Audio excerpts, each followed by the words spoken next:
¿ok? De quien hace el pedido. Porque si tú sabes que todos los días tú usas, por decir algo, 50 kilos de tomate y que el proveedor te llega cada 2 días, pues tú con esa información ya tú puedes hacer los pedidos, ¿ok? Entonces, aquí lo que no te dicen cuánto es el mínimo, cuánto es el máximo, eso queda ya a juicio aquí de quien lo hace.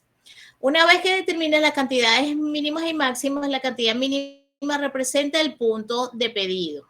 En la cantidad mínima se hace el pedido para llevar el inventario de la cantidad máxima. La cantidad mínima debe proteger el agotamiento de inventario. O sea, aquí te dan como un concepto relativamente vago de lo que mínimo te debe una cierta cantidad de días hasta que te llegue el proveedor. Pero fíjense que no hay una fórmula matemática, eso lo ves tú con tu experiencia. Aquí no te dice, mira, el máximo lo calculas así, el mínimo lo calculas así, no lo dice. En cambio, en el lote económico de productos, sí tienes una fórmula que te lo define.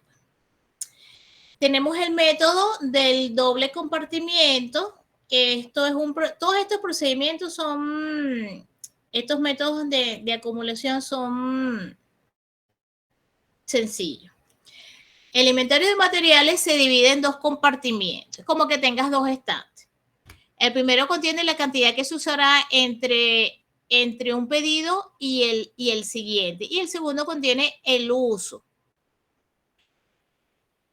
entre el pedido y su entrega, más las existencias de seguridad. Cuando se agota el primer compartimiento, se hace el pedido. Entonces, el primer compartimiento, básicamente, tú lo haces para el tipo que llega el proveedor. Se te termina ese estante, en lo que se te termina es ese estante que tienes allí, pues haces el pedido. Pero, por supuesto, estos son cosas o son métodos de inventario para grupos pequeños. O sea, si tú tienes un galpón con 10.000 cosas, tú no puedes hacer esto. No tiene sentido. Pero existe, ¿no? El sistema del pedido automático básicamente es que lo haces a través de un software. Los software normalmente te lo hacen a través bueno, eso depende, porque si tú tienes un software contable, él te calcula los usos y con eso te lo puede hacer, pero también tienes otros donde te aplican métodos como el lote económico de producto. Y el plan ABC, que quizás es uno de los más conocidos, pero no es tampoco así que lo emplean mucho, pero es bueno que lo conozcan. Se utiliza cuando la empresa tiene gran cantidad de ítems individuales con valores diferentes. ¿Cómo funciona esto? El control del alto valor es diferente al de bajo valor. Aquí funciona algo que tú debes tener como característica que tengas un inventario que sea de mucho valor y un inventario que sea de poco valor. Lo separas. Va a tener una metodología distinta para cada uno. Se agrupan los materiales en clasificaciones separadas, que es lo que les dije, según su valor y se determina un control distinto. Los inventarios de bajo con el método mínimo máximo o doble compartimiento, que es el más sencillo, los de alto valor por pedido automático. Entonces, el ejercicio es este.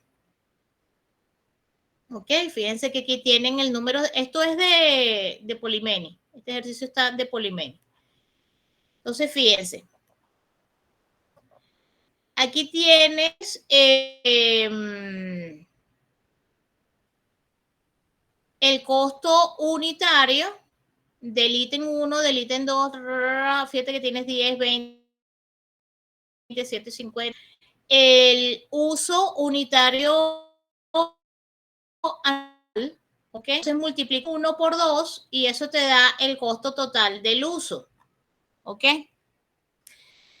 Eso te dice aquí que tienes por ejemplo, entre los ítems 1, 2 y 3, ¿verdad?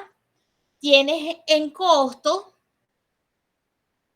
tienes el 72% del valor. Y eso lo llamas A, porque son los más costosos. Entonces, como son los más costosos, los separas. Tienes que tener un control aparte. Lo que tienen costos intermedios, que es el 4, el 5 y el 6, representa aquí el 25% y lo llamas B. Y el tercero, que probablemente son más unidades, pero tienen un costo unitario muchísimo más bajo. Fíjense que representa solo el 3% y lo llaman C. ¿Ok? Entonces, esto significa que ese inventario que tú tienes, que representa el 72% de lo que tienes en costo, pues tienes que tratarlo de manera distinta. O sea, esta forma de almacenamiento básicamente lo que hace es discriminar lo más costoso, pero eso es como el equivalente de cuando tú vas donde los chinos y los chinos te ponen los más costosos aparte que tú no lo puedes agarrar. La forma, primitiva de esto es eso, pues. Separar los más costosos y tener un tratamiento distinto, y eso lo llamas A. ¿Ok? Si tú estás en un galpón grandísimo, con muchísimas cosas, vamos a suponer Damasco. Tú tienes Damasco y tienes televisores, tienes cocinas, tienes, bueno, 10,000 cosas. O sea, tú debes tener algo de todo eso que tú vendes que tenga más rotación y sea lo más costoso. Entonces, eso tú lo pones junto.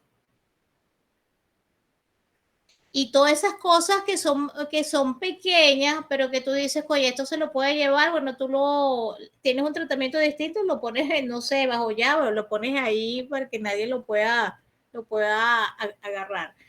Pero lo más costoso que es para ti, que son esos televisores ¿cuál tamaño son los televisores los más grandes?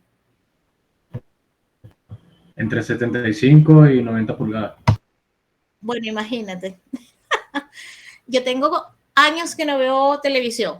Entonces, esos televisores de 90 pulgadas, tú tienes que tener un tratamiento distinto con eso. Tienes que ver qué es lo más costoso para ti, si son esos televisores, si son las neveras, si son las cocinas, y tú todo eso lo pones relativamente junto. Y le tienes que hacer seguimiento, pero súper, súper pegadito. Pero lo tienes que tener a la vista allí, ¿no? Que la gente lo vea, lo revise y bueno, tú tienes allá lo que vas a vender, lo tienes almacenado. Pero donde tú lo tienes almacenado, que no lo tienes a la vista del cliente, porque el cliente va y tú tienes algo ahí de muestra para que ellos vean. Pero donde tú lo tienes almacenado, eso tiene que estar todo junto y tiene que tener una forma de supervisión y de rotación distinta.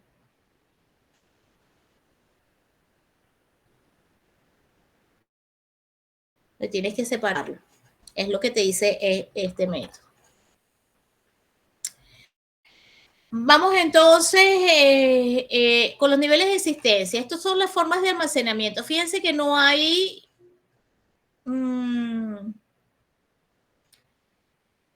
nada particularmente difícil con los métodos de almacenamiento. ¿Okay? Vamos con los niveles de existencia, que esto es más interesante y menos trivial. Entonces, los niveles de existencia consisten en determinar las cantidades en unidades físicas, kilos, litros, piezas, toneladas, entre otros, que la entidad debe tener almacenada en sus bodegas.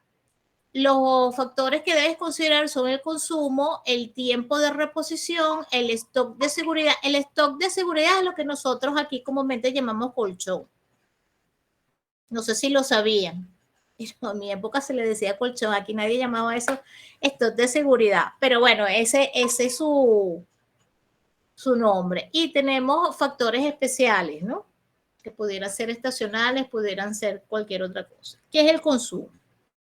El consumo es lo que tú estimas vas a usar. Y eso lo haces, pues, por las tendencias. Si no tienes tendencia porque estás comenzando, abrí la tienda Damasco,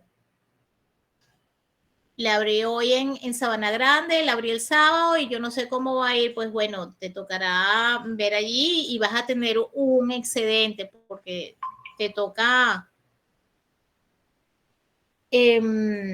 iniciar tu mercado, ¿okay? Iniciar tu mercado allí. Pero ya después que tú tengas un mes, ya tú tienes un histórico y ya puedes determinar tu consumo. De hecho, yo estaba comentando, mira, yo usaba tanto y yo usaba tanto de tomate, yo tenía tanto esto y ya yo sabía. Y eso, el que hace pedido sabe que es así. Entonces, el consumo, bueno, cantidad proyectada que se espera consumir de acuerdo a los programas de producción. Tú puedes tener o no un programa de producción, pero eso lo puedes calcular hasta en Excel, ¿no? Dependiendo de la cantidad de productos que tengas, por supuesto, y de la complejidad de lo que estés produciendo. Además de la cantidad que se ha venido consumiendo y las operaciones normales de fábrica. Esta información debe contener los máximos requeridos para la alta demanda y los consumos mínimos de periodo de baja demanda en materiales. También debe calcularse los consumos promedio que han existido durante el periodo considerado. Tiempo de reposición es el tiempo que se tarda el proveedor, ¿no? Es el tiempo que demoran los proveedores en abastecer a los materiales a la entidad. Ese tiempo es el comprendido entre los que se crea la necesidad de comprar, iniciando el proceso de compra hasta que los materiales estén a disposición. Usualmente, ciertamente, cuando veamos lo del lote económico de productos, se considera el tiempo de reposición y todo eso. Pero es que los proveedores no te traen la verdad, esto es que los proveedores no te traen las pides, ellos tienen días de despacho. Ellos te dicen, yo voy los lunes, los miércoles y los viernes. Y tú te ajustas a eso. Es lo normal. Yo voy lunes, miércoles y viernes. Y viene y yo te traigo, no sé, los tomates te lo traigo martes y jueves. Y tú te ajustas a lo que el proveedor te dice. Este tiempo es el comprendido, necesidad de comprar y iniciando el proceso de compra hasta que los materiales estén a disposición. También la revisión de control de calidad de la recepción del pedido. Bueno, nosotros siempre debemos tener un stock de seguridad, lo que llaman colchón. Y ese colchón debe estar, o sea, es una decisión administrativa que tú debes tener, mira, va a ser mediodía, va a ser un día, va a ser 2 días, y eso depende. Yo, cuando ustedes hacían pedidos, ese stock de seguridad, ¿de cuánto tiempo era? ¿Cuánto ustedes? Un día y medio aproximadamente. Un día y medio. Exacto. ¿Qué es lo más sano? Porque si le pasa algo al proveedor, se queda accidentado, se queda algo, lo lógico es que al día siguiente ya te traiga el pedido. Y fíjate que sin muchos ojos, ya tú sabes. Pero por supuesto el software se hace necesario cuando tú trabajas ya procesos a gran escala. Ahí sí es verdad que no puedes hacerlo. Bueno, podrías, pero se complica. Pues es preferible tener un software que te calcule todas estas cosas. Stock de seguridad y factores especiales es una cantidad de stock específico para cada entidad que permite cubrir las probables eventualidades que puede existir de causa o no controlable.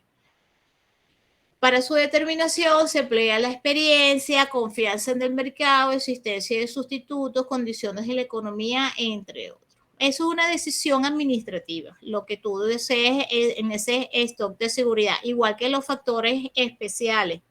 Entonces, si tú tienes un día en particular, tú tienes tu restaurante, por decir algo, pero ese día tú tienes tu restaurante, no sé, en el Sambil, y ese día tienes una presentación, no sé, gratuita de Luis Miguel, eso se llena. Entonces ya tú tienes que considerar eso para hacer tu pedido. ¿Ok? Y bueno, allá son riesgos que se corren por esas situaciones especiales. Tú dices, bueno, va a venir esta persona, yo hago este pedido. ¿Qué pasa si después el señor cancela? Pues esas cosas pasan. Entonces, el pedido no llega solamente en la parte del pedido, sino establecer todos esos planes B, ¿no? ¿Qué va a pasar si sucede esto? ¿Qué es lo que te da la experticia? Este factor disminuye si el proveedor forma parte del grupo de entidad que compra y lo óptimo es que este stock tiende a cero. Las empresas comerciales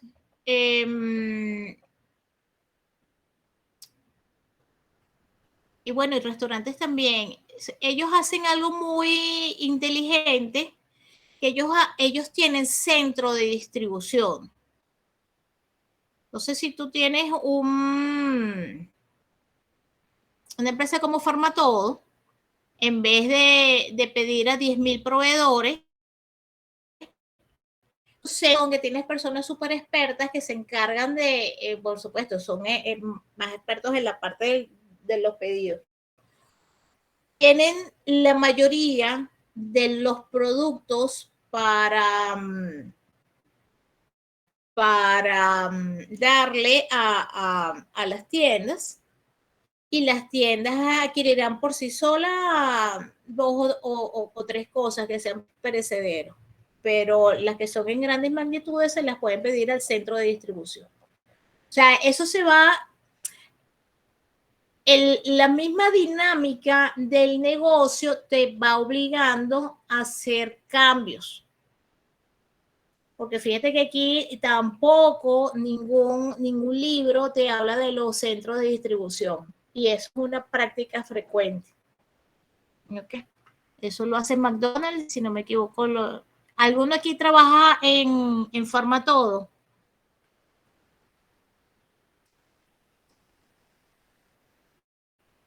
Ninguno. Debería. Pues bien. Ellos suelen trabajar con centros de distribución. Bien, los niveles de existencia comúnmente se calculan y se mantienen en las entidades son existencia mínima, crítica y máxima. Y aquí es donde sí vamos a sacar cuentas, porque no es eso que hay mínima lo que tú piensas que es mínimo y máximo lo que tú crees que es máximo. Aquí sí te dan una fórmula. Entonces van primero con la existencia mínima. ¿Qué es mínimo? La cantidad mínima de unidades físicas de existencia que se necesita tener almacenada para satisfacer las necesidades de producción normales durante un periodo de tiempo. Entonces, la existencia mínima, fíjense, aquí sí te dicen cómo calcularlo, que es distinto a lo que nosotros estábamos viendo antes. Entonces, te dicen, tienes que tener un consumo máximo, tú tienes que tener un récord, o sea, tú tienes que tener un histórico, ¿verdad? Y en ese histórico tú tienes que ver cuánto fue tu consumo máximo. El consumo máximo por el tiempo de reposición máximo, o sea, lo máximo que se puede tardar el proveedor, más el stock de seguridad, más los factores especiales. Eso es la existencia mínima. Esa es la existencia mínima. Ya nosotros vamos a hacer un ejercicio con estas cosas, pero lo hacemos para la próxima clase. Existencia crítica. Cantidad mínima que se debe activar los mecanismos y procedimientos de abastecer de forma inmediata la materia prima, porque corres el riesgo de quedarte sin esta materia prima. Entonces, la existencia crítica es la existencia mínima menos el consumo promedio por el tiempo de reposición promedio. Esa es la fórmula de la existencia crítica. O sea, es menos, fíjate que es menos de lo mínimo, es menos de lo mínimo, pues tú aquí estableciste un mínimo. pero la crítica es tienes menos de lo mínimo porque aquí estás con un consumo medio por un tiempo que te llega el proveedor por el tiempo de reposición promedio. Y luego tienes la existencia máxima, que es el nivel máximo de materia prima que puedes tener almacén. La existencia máxima es mínima menos el consumo mínimo por el tiempo de reposición mínimo más el lote económico de compra. ¿Qué es el lote económico de compra?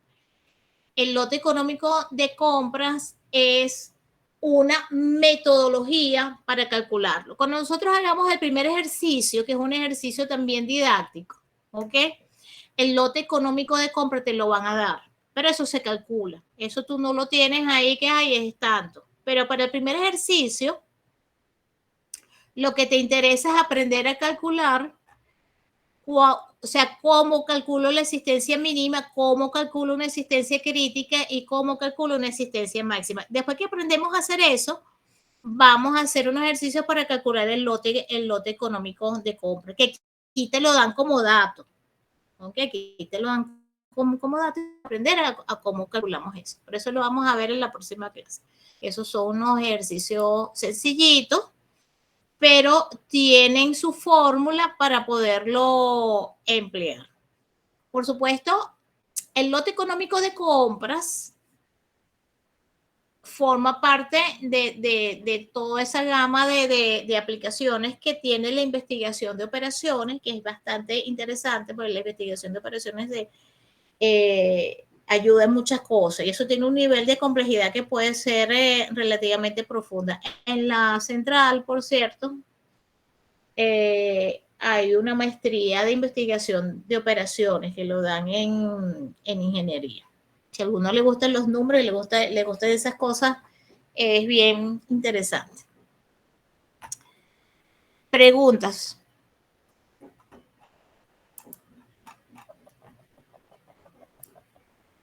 Ok. Voy con la asistencia. Sabrina, la vi por allí. Carlos Blanco. Presente.